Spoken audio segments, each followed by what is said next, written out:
Kate, yeah, definitely. Completely agree with that. We started up during the pandemic as well. So it's been all the advice that we had for starting a press has kind of been thrown out the window because we've had to adapt. Yes. So maybe, I don't know, yourself as well, we've learned things that people starting presses wouldn't necessarily account for, maybe. Well, that's right. Because it's across all the different industries, we've all had to adapt, haven't we, and learn new ways of doing things. Absolutely. Yeah, it's been good. It's been challenging, but it's been interesting, I think. Yeah. It's been fun. Yeah. Okay. Did I get the introductions? Yeah. Right. Well, I think we're going to start here, if that's okay with everybody. So hello to everybody watching. Welcome to SYP North's event Spotlight on New Northern Indie Presses. I'm Kate. I'm one of the event officers at SYP North. My pronouns are she and her, and I have tied back hair and I'm wearing a white top. We're so excited to have three fantastic panellists with us this evening who are here to talk to us about their respective Northern presses. Before we get going, we'd love for this webinar to be as interactive as possible. So please feel free to use the Q&A function below throughout the session to submit any questions, and we'll try and answer as many as possible of these. And we also have 15 minutes at the end where we'll be answering questions. This event is being recorded, so if you prefer your name not to kind of pop up on the screen, please feel free to submit anonymously. We also have a live transcript option running today, so if you'd like to see those captions, just click the live transcript button at the bottom, and that will hopefully start running for you. You can tweet us at SYP North or use the hashtag SYP North Spotlight to talk about the event or to ask any questions that you may have. And we'll also appreciate any feedback that you have at all about the event. I'll now pass you over to Jess Timperley, who will be introducing you to our lovely panellists, and she'll be chairing this event. Thank you and enjoy. Thanks, Kate. So hi, I'm Jess. I am also an SYP North events officer. I have short blonde hair and I'm wearing a black top, and my pronouns are she and her. So to get started, it's great to have you all here today. It would be great if you could all tell us a bit about yourself and your career background and your press. So we'll start with Habiba, if that's okay. Yeah, hi, my name is Habiba. My pronouns are she and her. I'm wearing a black headscarf and a black t-shirt, and I've got glasses on. So Fox and Windmill Books, should we just get started? Yeah. Fox and Windmill Books is an indie press that I co-founded with my friend Sarah Razak. So I run the publishing side of it, and I also run the partnership side of our indie press. Our indie press is for British South Asian writers in the North, and it's a niche that we identified growing up and also going through university and having the experiences at university and reading the kinds of books that we did. We identified there was something missing in our reading list growing up, and so that's kind of what we hit with Fox and Windmill Books. Yeah. Amazing, thank you. Tom? So my name's Tom Ashton. I'm wearing glasses and a check shirt. I've got short brown hair. I look a bit like Rodney Trotter, but with short hair. So I'm a publisher at Press. We started a press with some other friends from university. That's Ted and James. And we noticed there was a bit of a gulf of publishers and publishing opportunities for authors in the North. We do feel like they're becoming a quite quickly marginalised group, and that's what made us decide to start the press during the pandemic. Thank you. And Fehmida? Hello, so my name is Fehmida Master. I have got long brunette hair and I'm wearing a black top currently. So I am the founder of Masterhouse Publishing. We are a press that concentrate on amplifying voices of women and those that are underrepresented in mainstream publishing. The way this came about was I started this after, I've always been a writer, I've always loved books. After 16 years in corporate management, I decided I needed a career change. And it got to a stage where I thought I felt unfulfilled. So no matter how high the corporate ladder I climbed, I still felt unfulfilled. So at that point, I decided to really look at what my passions were. And I've got my own collection of poetry, which was then, I was offered a publishing deal. And during those negotiations, and when I was actually looking at the background of that particular publishing company, I began to notice that actually the background for that press, there weren't particularly many authors of colour or underrepresented authors. It made me question, okay, so ultimately, where's my work going to be housed? What type of, what's their ethos? What's their background? So the more I looked into it, the more I realised that there is a lot more to publishing and to getting a book deal than just getting excited. Like, great, I'm getting a publishing deal, but I really wanted for it to be ethical. So the more I looked into it, I thought, you know what, there is this market not only for genuine, authentic, or transparent publishing, but also this huge group of people that are actually left out of publishing for a number of reasons. So that's where Masterhouse Publishing, I spent a year and a half looking at publishing and learning about publishing. I've got a background in literature anyway. However, I just decided to make that career move into publishing, and that's how Masterhouse Publishing was founded. That's so interesting, thank you. We're going to dive into your individual mission statements a bit later on, but I wanted to ask, basically, how did you begin? How did you go about starting up your new press? What was your actual processes for this? I know you've touched on that, but how did you actually get going with it? We'll go around with Habiba. Well, for Fox and Windmill Books, we kind of had the idea on the back burner for about 5 years. So my background is English literature and creative writing, and my friends is in English literature. So when we kind of sat together, we kind of just discussed about the books that we like to read: science fiction, fantasy, all those brilliant genres. And it was there we identified this gap. So we kind of started talking about it at University of Huddersfield. There's like the basement level where all the literature nerds hang out, and it's really cool. So that's what kind of where so that's kind of where, yeah so that's kind of where we hung out and talked about this idea we had, and it was literally just an idea. And then we properly met at the Bradford Literature Festival, actually, which is a 10-day literary event in Bradford, and it's absolutely incredible. We get so many amazing literary artists, and we kind of talked about the idea there as well, and we sort of decided that we need to do something and fill this gap. So we talked to our professor at university, and he was so encouraging and brilliant, and he was like, yeah, go for it, absolutely go for it.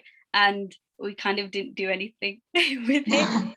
So yeah, we were still we would have been like 20, so we graduated, talked about it, just kept talking about it. And I think that was one of the things that kept pushing us towards this goal. And then we met our mentor, Kevin Duffy, who is absolutely brilliant. And he sort of pushed us towards, you need to do this. And it was that encouragement and that positive. And I think that's important with every indie press. It's that encouragement that you're doing something that's worthwhile, that's important, that's going to make a difference. So that really pushed us towards setting up Fox and Windmill. And yeah, we kind of got stuck on the name for absolute ages.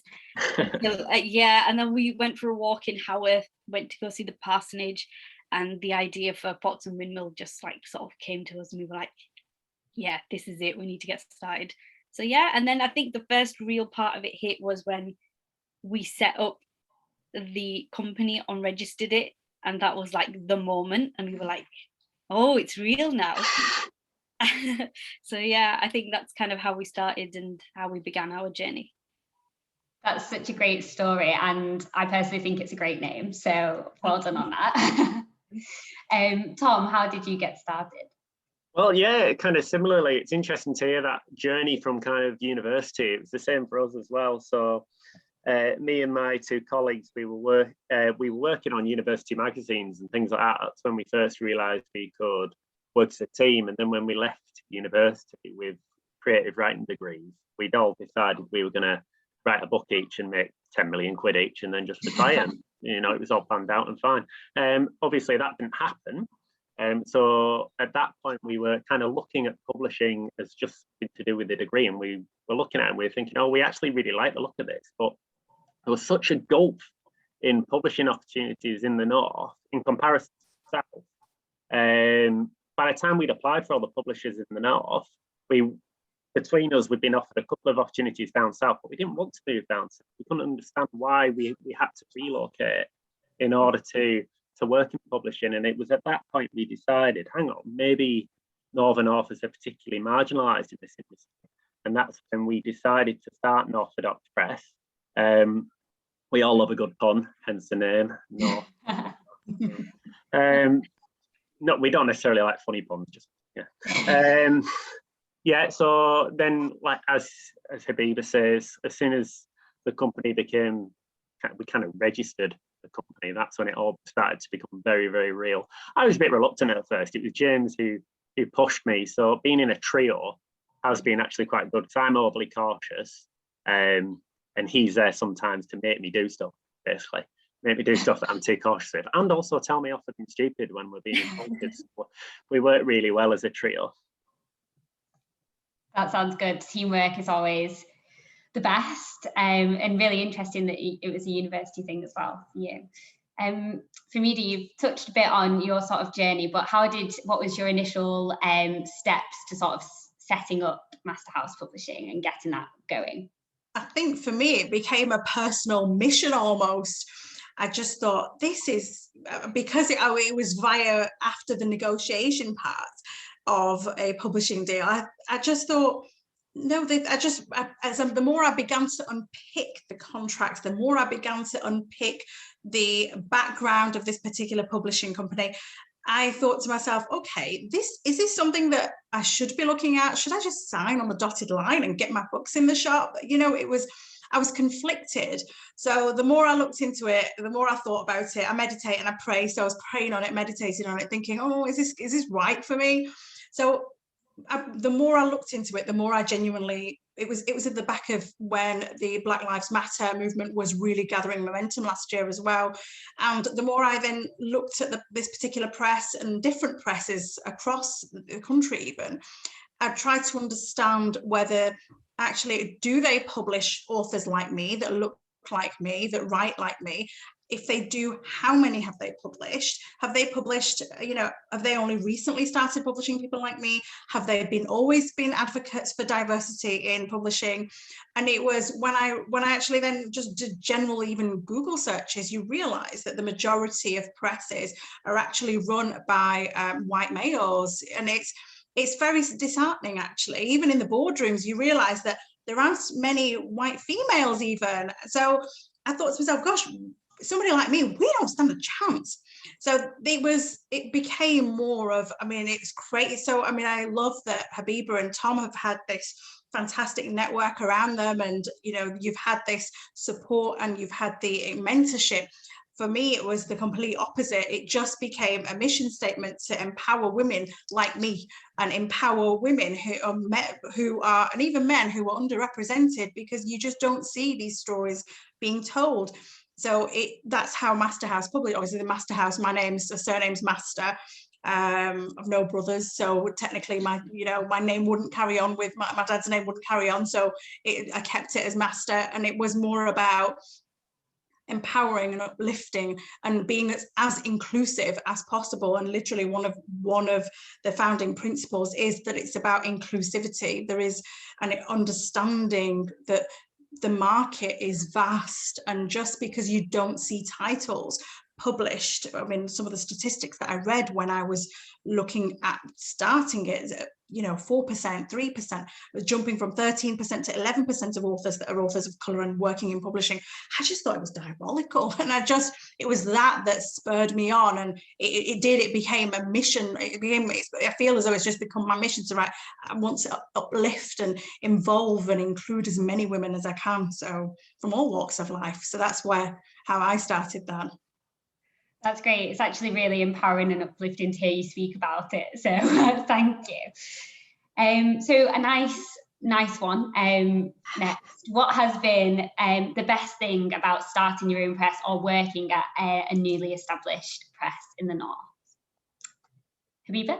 I think it's got to be the community of support that we've had and meeting fellow indie publishers, like we've been tweeting all the time. I think fellow indie publishers is absolutely the key. I think it just makes you feel so empowered, like, yeah, we're all doing some brilliant stuff. Every kind of indie press focuses on a different niche, and it's that encouragement that we've been getting as well. We've had like teachers and other writers who've gotten in touch with us and saying, I've had manuscripts and I don't know what to do with it, and it's just been sitting in my drawer, and to have you guys be here and represent us as a community of people, I think that's been one of the most incredible stuff. And I think with the engagement and the incredible support and enthusiasm we've had, with the bookseller article that we've recently had, the kind of, it was the feedback that we got from it.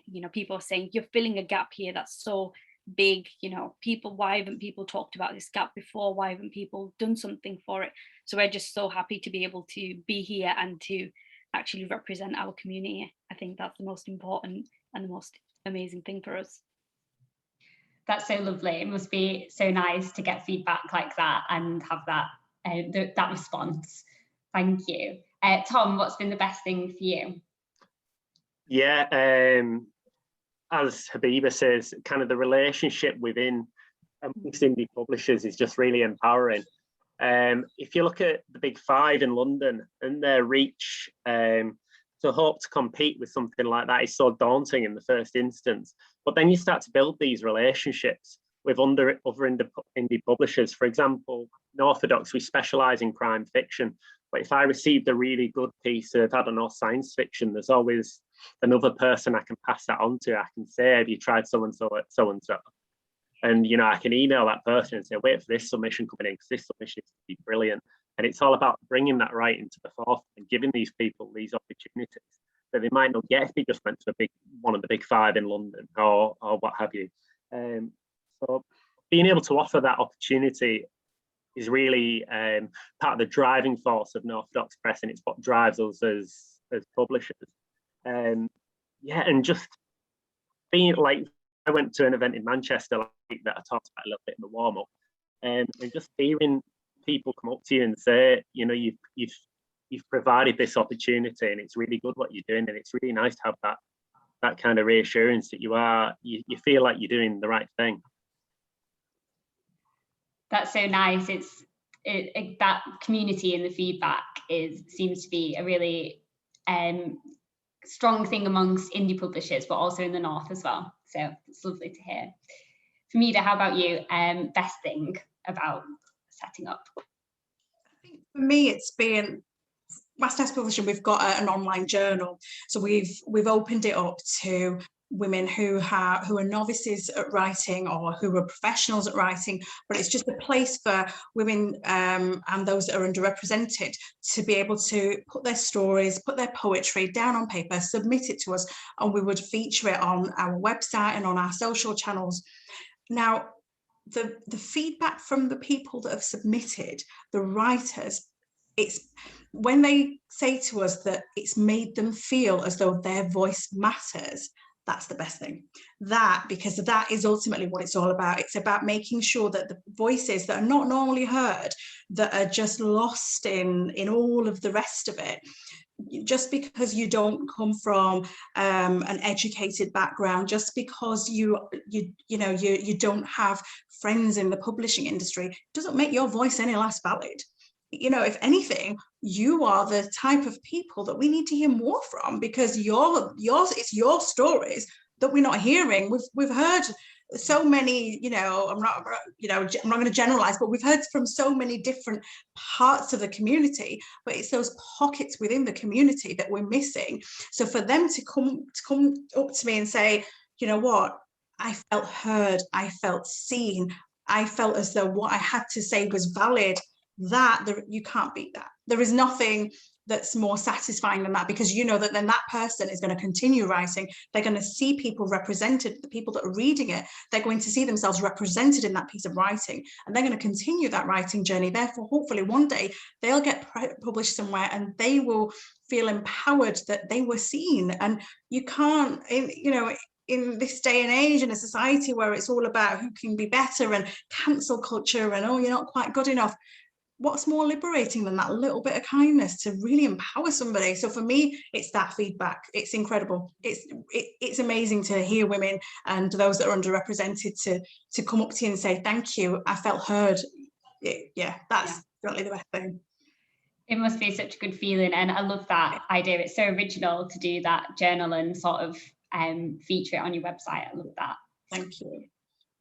So a bit more of a negative question next, but what has been the biggest challenge since setting up a press? Obviously, it can't have been easy, and it's not all sunshine and rainbows, but what has been the biggest challenge since starting? Habiba?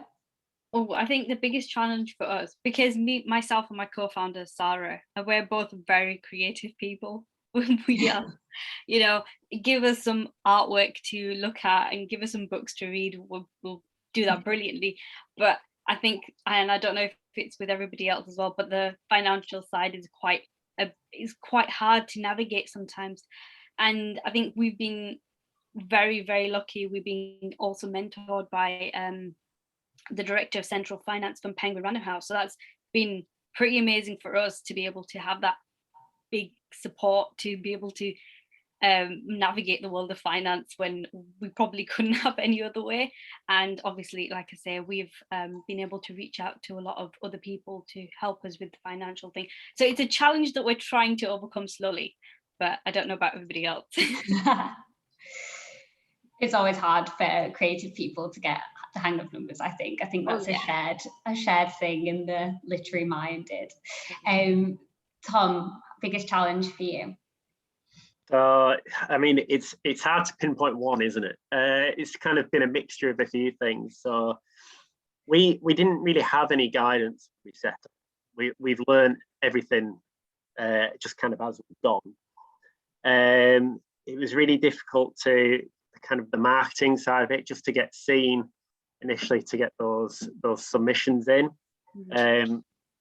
Working as a kind of trio as well, you know, I'm glad that we've done it all kind of remotely, and that the editors don't get to see us all bicker, because the bickering can go on, usually about really silly things. So kind of the marketing side of it, and just having to learn as we go, while trying to, so you're trying to learn as you go, but you're trying to deliver an authentic product as well. You know, you don't want to let the reader down. And little things like boring things as well, like time management, for example. We come from, each of the publishers here at Northodox, we don't come from affluent backgrounds, we all come from kind of working class backgrounds. And so we have alternative streams of income. I'm not ashamed to say that we all have alternative streams of income. We need it to be able to pay the bills.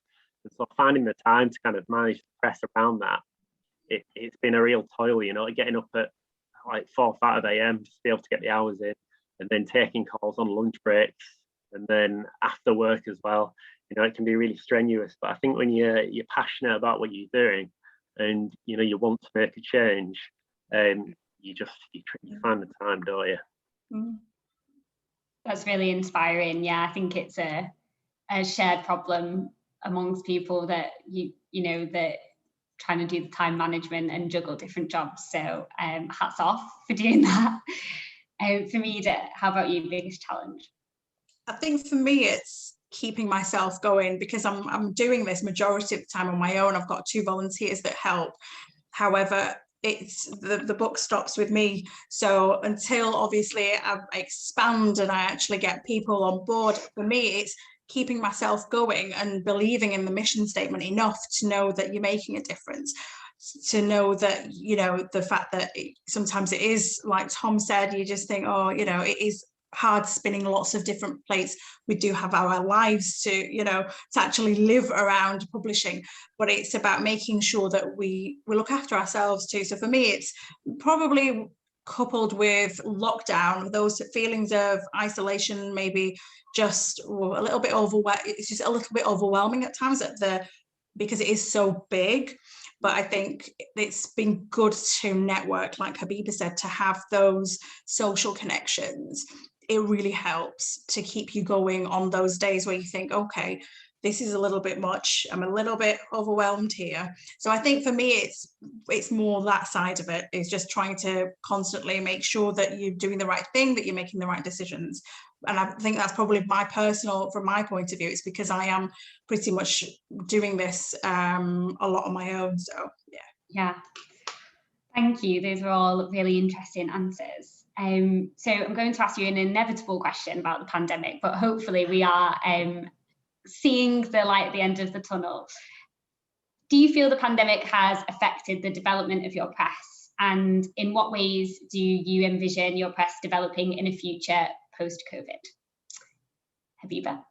I think for us, the pandemic, I know it's brought a lot of sorrow and a lot of heartache to a lot of people, but I think for setting up our indie press, it's been absolutely amazing. We've had the time to be able to sit and work on something that we've been so passionate about, and I don't think without lockdown we would have actually started Fox and Windmill, because myself and Sarah, we work full-time jobs, and one of us is doing a master's as well, so it's Fox and Windmill Books, as well as a passion project, it's also a full-time job.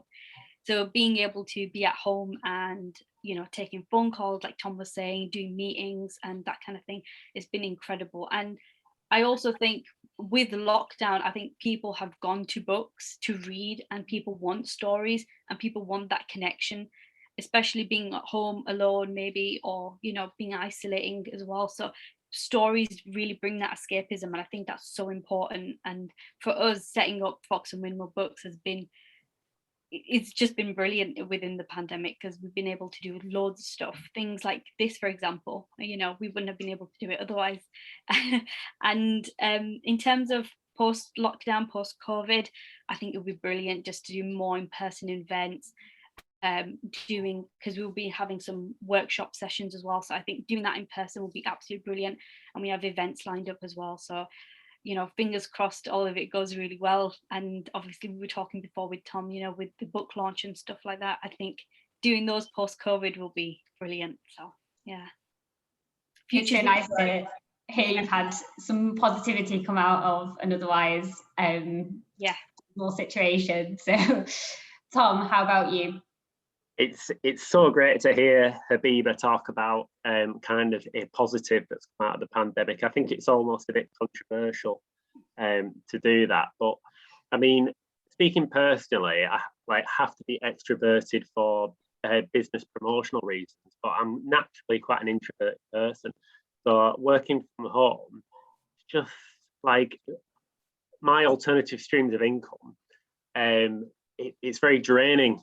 It's very draining to kind of be in the workplace and stuff. And if you can do those jobs from home, I just have so much more energy to work on extracurricular things like setting up press.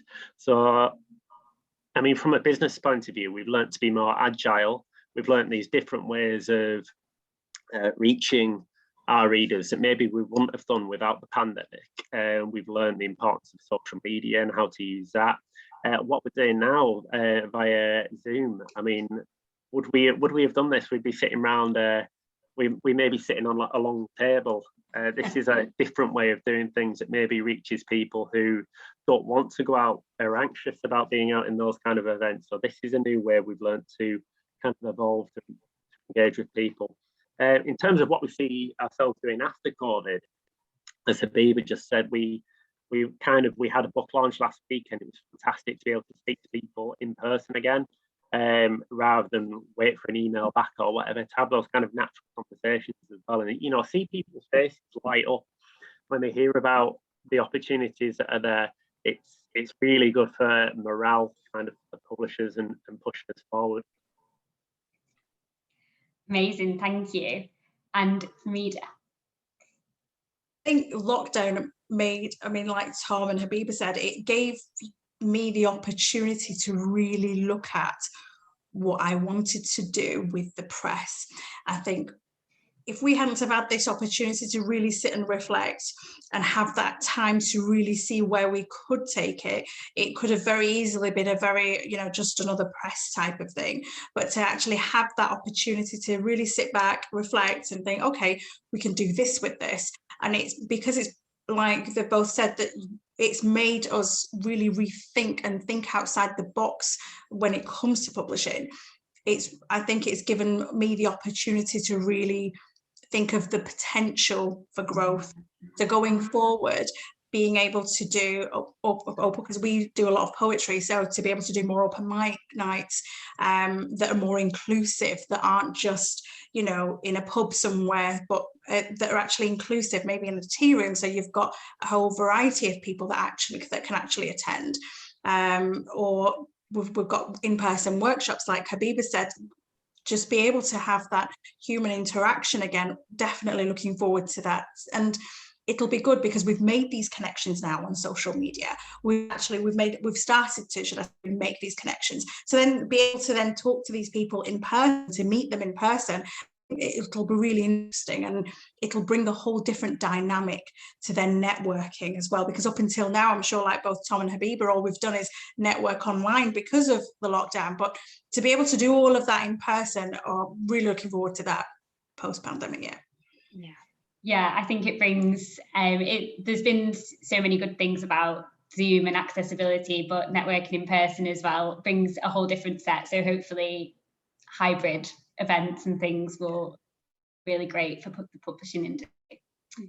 Ask some individual questions now to go a bit deeper into all your presses. So I'll start with you, Habiba, and Fox and Windmill. You're being mentored by Windmill Books, you mentioned that earlier, who are based in Hebden Bridge. How did this mentorship come about, and how has it been important for you in setting up your press? I think I'm a very chatty person. I think that's kind of how it started. I used to work at the Bradford Literature Festival, so I was a festival assistant, and so I was helping set up an event called the what was it now? The Northern Light Writers panel, and Kevin Duffy was there, and he was wearing, I think it was like yellow shoes or something, and I thought that guy looked very colourful, and I knew who he was as well, so I was like, let's just go and talk to him. So so I just striked up a conversation. I was like, oh, hi, how are you? And I didn't realise how big of a publisher he was and how important he was in the indie scene. Did not know this at all. So I just thought he was just a cool guy to talk to, so I did. And then we met a few times afterwards at the Bronte Literature Festival and some other events as well. And he was just asking, you know, what is it you like to do? At the time, I was writing a science fiction novel, so I was just telling him about it, and then I kind of approached him with the idea of running Fox and Windmill, and he was like, oh my god, you need to do this, you have to do this, it's absolutely brilliant. And we just kept meeting up at Waterstones Cafe in Bradford and just having a chat about what it was. And like I say, it was on the back burner for about 5 years, so he just kept telling us, give me an update, let me know how it goes. And we actually set up a really old Twitter account with a previous name. It had no recognition, no nothing, which was absolutely amazing for now. But so when we talked to him about Fox and Windmill, he was like, oh my gosh, I can't believe you started it. And in coming on to the second question, he was absolutely vital to setting up, and the kind of reception that we've had and the crazy following that we've had since our launch in March, end of March. And it's only been a couple of months now.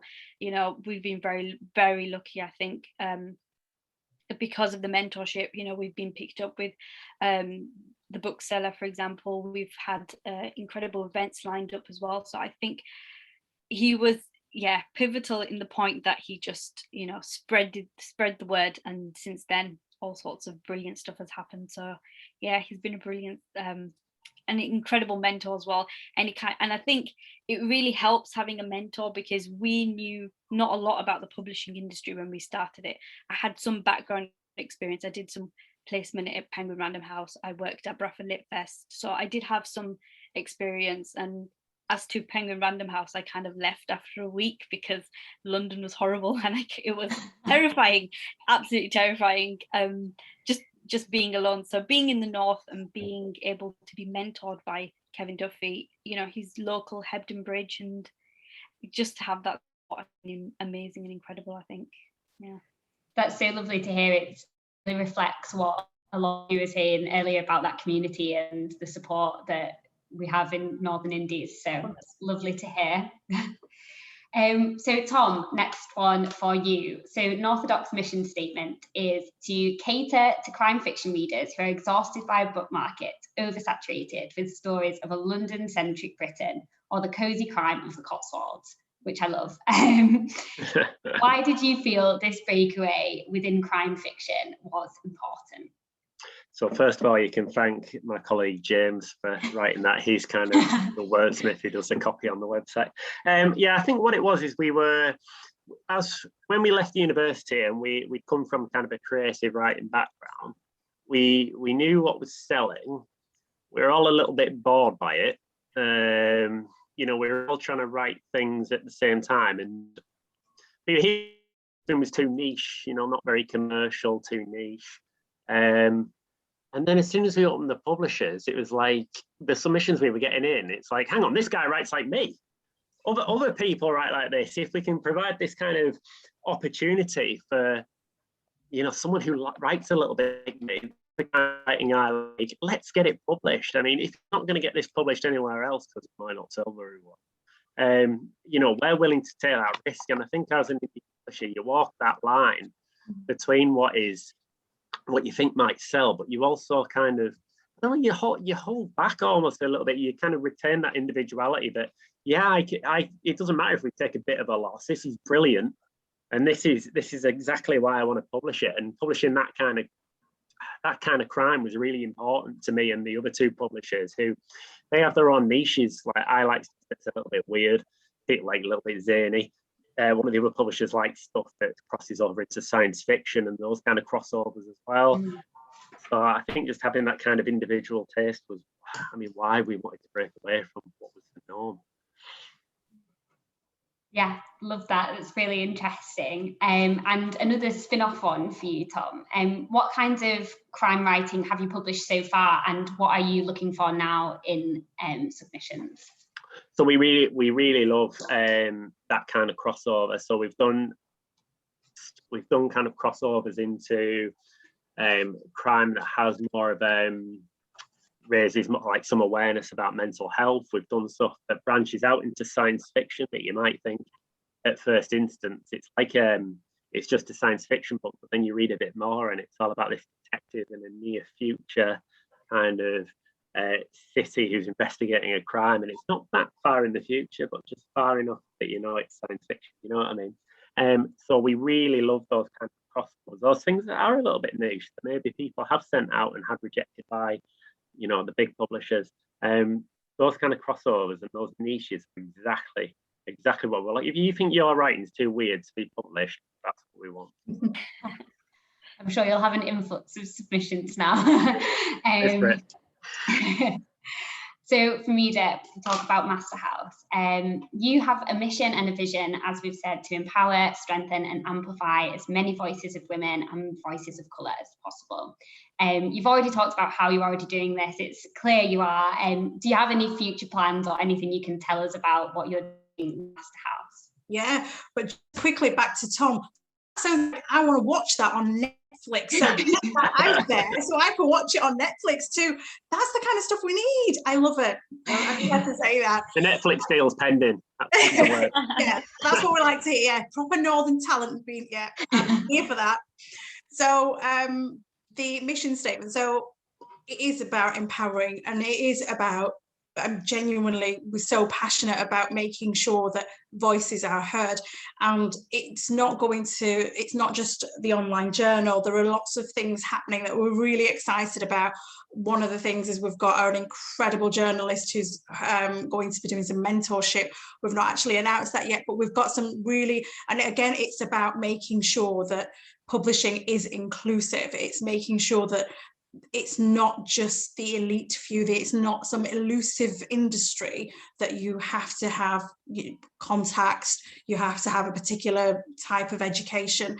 It's about making sure that anybody who even might have missed their chance later on in life, early in life, whenever they want to, you don't just have to come out straight from university. It's not, you could be 80 years old, but if you've got this passion and if you think you've got a voice, we want to hear it. And it's about making sure that we do push those voices forward. So there's lots of things happening. Yes. So it is about making sure that we are inclusive, and I can't stress enough how important that is. It's the diversity that we need, and we need to make sure, and I'm trying to make sure that those voices are out there, those stories, those niche stories that we're getting out there. Yeah, it's clear there is a need for it. So thank you. And there's another question for you as well, Fehmida. So alongside publishing, you also offer other services such as manuscript editing, letter writing and mentoring. What inspired you to do this within your publishing house, and how do these services fit in with your press's ethos? Okay, so how do they fit in? So they sit separate to obviously the publishing side, so a traditional publishing house. However, on the other side of it as well, when you have, I don't know, I'm sure that you've all looked, and the people that are listening in, that they've all come across submission guidelines, or when they're looking for, people will say you need an agent. Okay, but when you need an agent, you need to make sure that your manuscript is properly edited, but you need to make sure that it's properly done. And there's all these different criterias, and it's all well saying that, but what about people who can't access editors? Editors are not cheap. People to read your, getting somebody to read your manuscript, I don't know if you've looked, I've looked, it's not affordable for the majority of people that, like I said, that don't know the right people or that don't have the right contact. So it's about making sure that those services, that we've got 2 editors, well 3 including myself, that we know that actually if you've got something that you just want somebody to look over, something to read through, you've got access to something that's affordable, something that's somebody, not the standard person that you would, not your mainstream editor, somebody that maybe looks like you, who's going to understand your voice, who's going to be able to understand the way you've written. You're going to have somebody like you editing your story, because you can't have, quite frankly, you can't have a white male understand what a brown single mum is trying to get across, without something. It's not going to happen, and it's not fair that we're all boxed into and we're all expected to have certain editors. So it's about opening up that editing service. It's about opening up, and it's not just editing, it's the mentorship, it's the support network, it's making sure that they're getting the feedback, they're getting the understanding, and workshops and consultations, not just about that, about negotiating. If you've got a question and about contracts, you've not got maybe a solicitor or an agent or or anybody legal that who are you going to ask? So it's about making sure that there is at least some point of reference, even if that means we signpost, but at least they've got somewhere to start, so that they've got accessible services available to them, and they're not priced out even. It's about, again, it's about accessibility and inclusivity, and it's not making sure that it's not just publishing for a particular group of people. So that's why that's so important, and that's where that fits in. Yeah, that's fantastic. It's an area I think that some people don't think of when they think of publishing, about actually getting your manuscripts published. So it's really interesting to hear about that.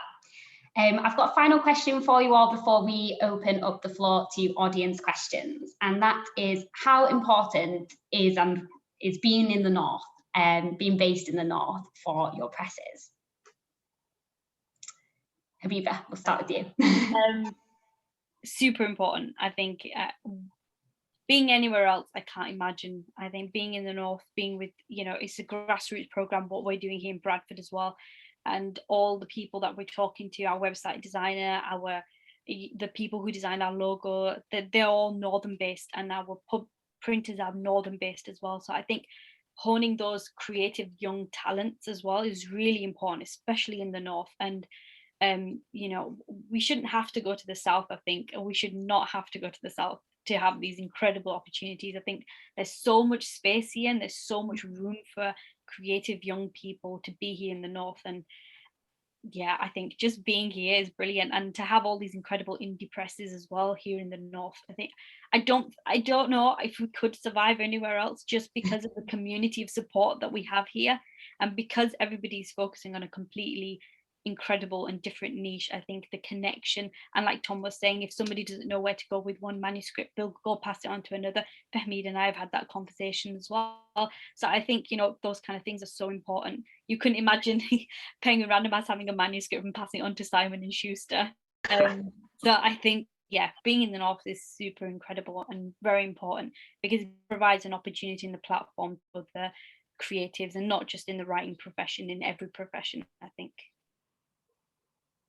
That's so good to hear. Yeah, I know we're all proud Northerners here, but there is such a good community, I think. Tom, how do you feel about being based in the North? I mean, I'd like to think by this point I've pretty much got across that my passion is very much based in the North. Yeah, as I've reiterated throughout this, I do feel like Northern authors are very marginalised, as the rest of the panel has said as well. The opportunities do seem exclusively to be in the South, and at the risk of sounding a bit like Game of Thrones, the King of the North type kind of thing, Northern Revolution, it is really nice to see that all these indie presses coming together, making a stand against this kind of exclusivity within the South and offering those opportunities. It really feels, I don't know if it's just come out of this pandemic, that there is a real movement towards making those previously unheard voices heard. Yeah, I agree. There definitely seems to be some positive movement up north. Fehmida, how about for you? Super important. It's imperative. It goes without saying. I mean, to mirror what Tom and Habiba have both said, these opportunities shouldn't just be exclusive to London. They, you know, there is that north-south divide, and you know, we tend to be always left out almost in arts, culture. I mean, it's incredible when, you know, with everything that's going on in Liverpool, it's fantastic. However, it's not enough. There more needs to be done, and there are just not enough opportunities for people in the North. So it's so important for us to make sure that we do create these spaces. We not only create the spaces, we create these tables that are inclusive, and we provide seats for people that wouldn't have the opportunity, or that don't live in London, that can join in. It's important, because people up north, we have got talent up north, we have got real people, lived stories, imaginations, we are creative. We need a hub here too, and it's incredible what all these incredible northern indie houses are doing, and I'm here for it. And it's, I couldn't, like Habiba said, this not for London. This is about making sure that up north we're a powerhouse up north too, not just London. Yeah. Definitely, thank you. That's been a fantastic discussion. I hope you've all enjoyed it as well. We're now going to open the floor to some questions. So Tasha is going to miraculously appear, and she has got some questions that have come through from the audience. Hi guys, been great so far. First question we've got for you is, what advice or tips would you give to someone thinking of starting their own Northern indie press in the future? Oh. I think how me and Tom were saying before, I think as soon as you submit that registration form for a company, if you have an idea and if you have you know, the passion for it, I think that's the most important thing. Having the passion, I think you should just go for it. You just need to send in that application form to get your company registered, and before you know it, that's it, and you can just start making the foundations from there. Yeah, I agree. It's for me, I think the most important thing you need is passion, because the contacts, the networking, you know, the people that you know, that comes afterwards. And ultimately, you can have the best mentorship in the world. The book stops with you. So if you're not passionate, there is nobody in the world that can say to you, no, you can do this, you can do this. You have to believe in yourself. If you don't believe in yourself, and if you don't believe you know, it's your purpose and your calling in life, then maybe it isn't for you.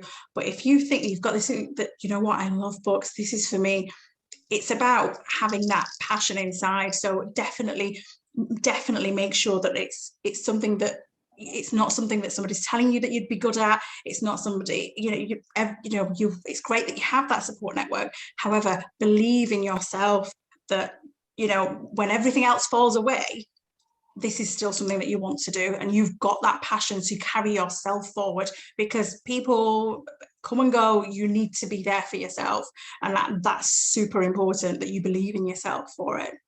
Yeah, and I just want to echo that word passion, because I'm finding a way to focus that passion. I don't want to use the word niche too much, but to find a way to focus that passion. For example, Northodox Press, we like to say we specialise in crime, and that has kind of kept us driven. And also to start building those relationships as well. I mean, for example, at Northodox Press, we're not looking to be the publisher in the North. That's not what it's about. We want to be part of the change within Northern publishing. I'm sure it's the same for everyone else here as well. So start making those connections, because they are there. I mean, for example, if anybody was interested in how, you know, more about the story of how we started Northodox, and you wanted to learn something, I'm all for people contacting me and asking how we did it and copying some of the things we did. I'm all about that. At the end of the day, it's just about facilitating that change. I think one thing is that something that someone told us is that do one small thing every day, or do something every day, and it'll make a difference. And that's something that we do, you know, with our tweets every morning. I kind of do it on the commute to work, and I'm like, let's just do one thing every day, whether it's just posting a picture of a squirrel or like a duck in a pond. You got something. I think, just do something small every day, and it'll make a massive difference when you come towards the end. Just talk to that person. You know, 5 years ago when I was at school and I was part of a program called First Story, I was just writing alongside Andrew Macmillan. He's an award-winning poet. I was just writing alongside him, didn't think anything of it until years now afterwards, and he's reached out and he's been like, oh, you've done something brilliant, and from there other connections and other things have come to pass. So I think if you see someone really cool and you want to talk to them, you don't know where it's going to lead you, and do something small every day. I think those are two things I'd say. Yeah, you don't have to know how to do it all at this stage. One step at a time, and honestly, the path becomes clear once. The more you do, like Habiba said, the more connections you make, it'll all fall together. So as long as you've got that passion and you know that, yeah, I'm ready to take this step, everything else will fall together really beautifully afterwards. Amazing, thank you very much. So you've talked a bit about the books that you have published. Are you able to say anything about that you do have in the pipeline? So obviously we've published poetry. We've got 3 other books that are upcoming shortly, including my own, which I'm very proud of. But I think we've got some interesting things, not just the books, but a lot of interesting opportunities coming up for people to keep their eyes on, so for people to get involved.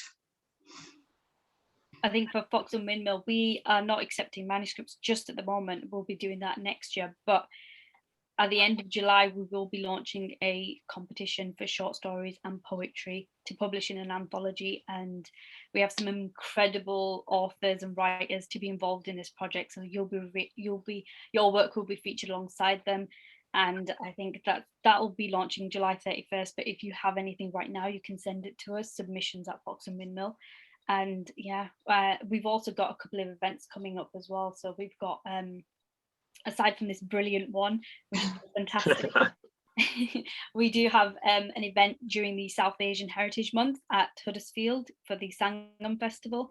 And we've also got another one at the, where is it now? The Book Corner in Halifax. So in the beautiful Peace Hall with mentor, Kevin Duffy. So if you want to meet him and have a chat, come down and have a, about those yellow shoes I was talking about. But yeah, so we've got some brilliant things coming up. So we're really excited to read some brilliant work as well. Send them in. Here at Northodox Press, kind of the amount we've kind of accepted, it's starting to look a little bit like my personal bookshelf at home, just kind of overflowing. We really struggle to say no to things. One of the ones I've been told that I am allowed to talk about by the other two. We've got a thriller coming up by Jonathan Darlington. It's looking like a really good one. It's called The Girl Beneath the Ice. And it's a small town is kind of plunged into suspicion after someone is found frozen under a lake.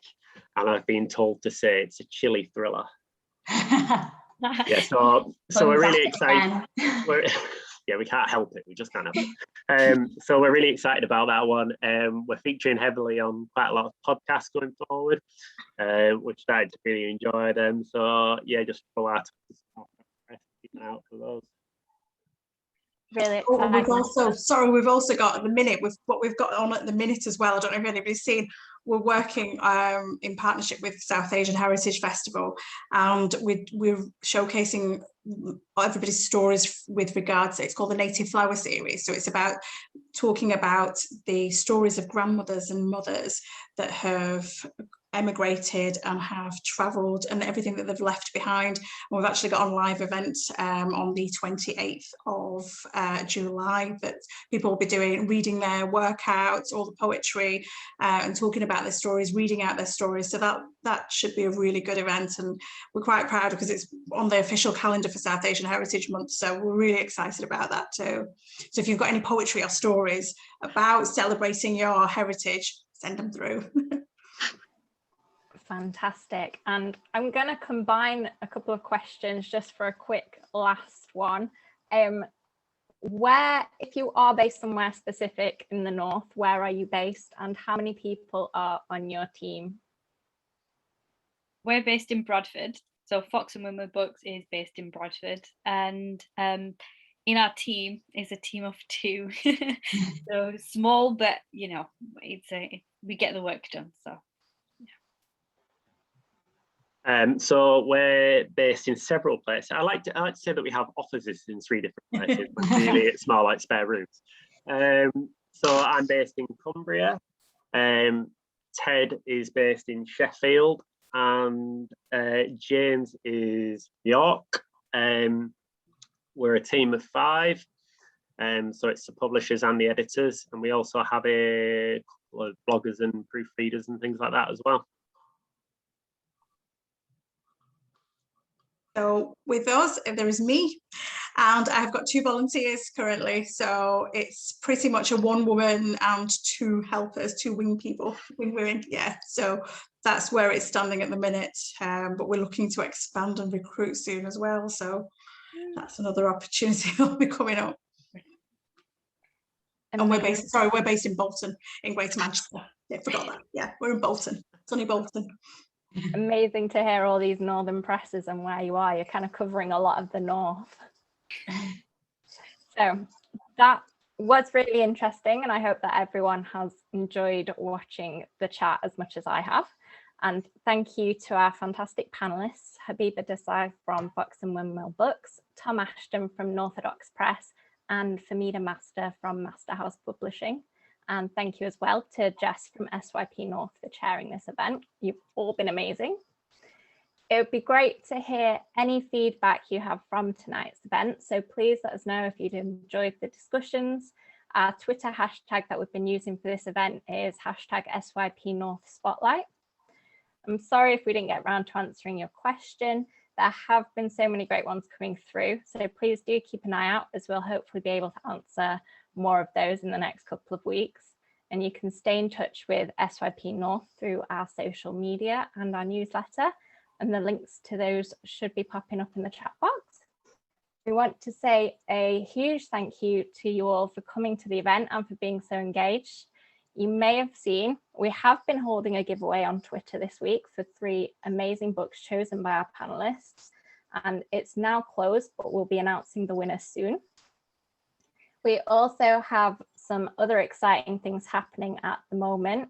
We have applications open for the SYP 2021 mentorship scheme, and you have until Monday the 26th of July to apply to the mentorship scheme. And if there's anybody who is interested in being a mentor in the publishing industry, then all the details will be on our Twitter at SYP North. So that's it from us. Thank you again, and have a great evening, everybody. Thank you. Thanks very much. Thank you all so much. Thank you. Bye.